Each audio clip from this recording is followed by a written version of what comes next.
Man, what is happening, my YouTube family? Of course, it is your boy B New. I'm coming at you on this hot damn Sunday.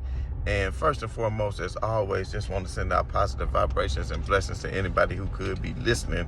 Now, with all that being said, we got a whole lot to talk about. And first, I do want to say sorry for the Friday video being uploaded on late last night because I'm somewhere out in some cornfields way off in the Midwest, and they just don't get a really good reception up here. So it took damn near 2 days. The video kept loading, and I guess it was still spinning like them spinners. They was just still spinning, and it never loaded, unbeknownst to me. So then it must have finally finished loading late last night. I thought it had loaded. I wasn't really paying attention because, as I said, up here, just dealing with a lot of different things right now as I travel this weary road. But at the end of the day, we all know, the Memphis Grizzlies took on the Minnesota Timberwolves on yesterday, and there's a lot I want to talk about regarding it, but I do just want to touch on the end. And I'm going to talk about Boston as well as the Celtics. And this is just a quick little preview of the show because we're going to deep dive more into it tomorrow on Monday's show about how does the loss of how does this affect Kevin Durant's legacy? Will they be able to come back and at least win one game? Things like T-Mac saying they're the greatest offensive duo ever, but yet cannot beat this Boston team. But also I do want to touch on just the end of that Memphis game last night was very disappointing to me because the Memphis Grizzlies was down by 3. When Morant was coming up the court with maybe 10 seconds left, he was really pushing it. He did throw it out to Bane, who was hot, to make a 3, but it was a highly contested 3.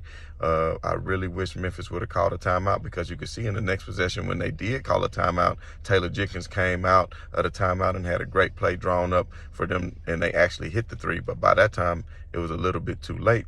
Had Ja actually drove to the hole and pressed the issue and made a layup like I'm sure he would have done in transition, he would have cut it to 1, and then maybe they missed one of the free throws. But even if they would have made both of the 3 throws, at that point, they would have only been up by 3, and Memphis still would have had a chance to tie.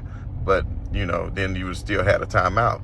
That's the thing. But because you went down there and missed the 3, then they went down there and, of course, they missed their free throws. But then you had to use the timeout. You still would have had the timeout in your pocket is what I'm saying. And Morant, he didn't have such a great game. I think they switched up the defensive strategy on him more so than what they did in the previous games. That's something we could talk about as well on tomorrow's show. But I'm about to hit this slab, y'all. I have to get on the interstate. I got a long 10 or 11 hour drive ahead of me before I get back home. So I want everybody to wish me positive vibrations and blessings as I travel down the highway so I can make it to my destination. Like I said, we got a whole lot that we're going to talk about on tomorrow's show.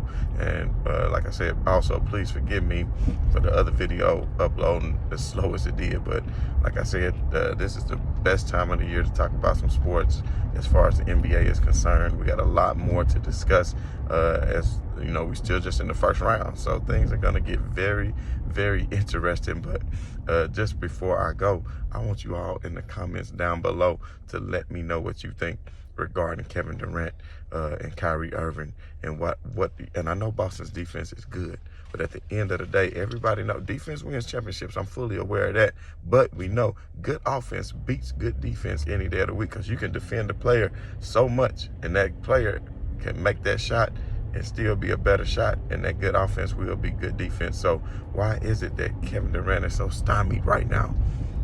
That's something we're going to talk about a whole lot, but like I said, time is preventing me to do so. But I still, you know, on this Sunday want to wish everybody positive vibrations and love, and I want you to do the same for me. And please believe I will be back, and we'll have a lot more to discuss on tomorrow's show. On Monday, we'll have a full show ahead. So again, as always, man, just want to say right on to the real, and much love to these haters. I'm out.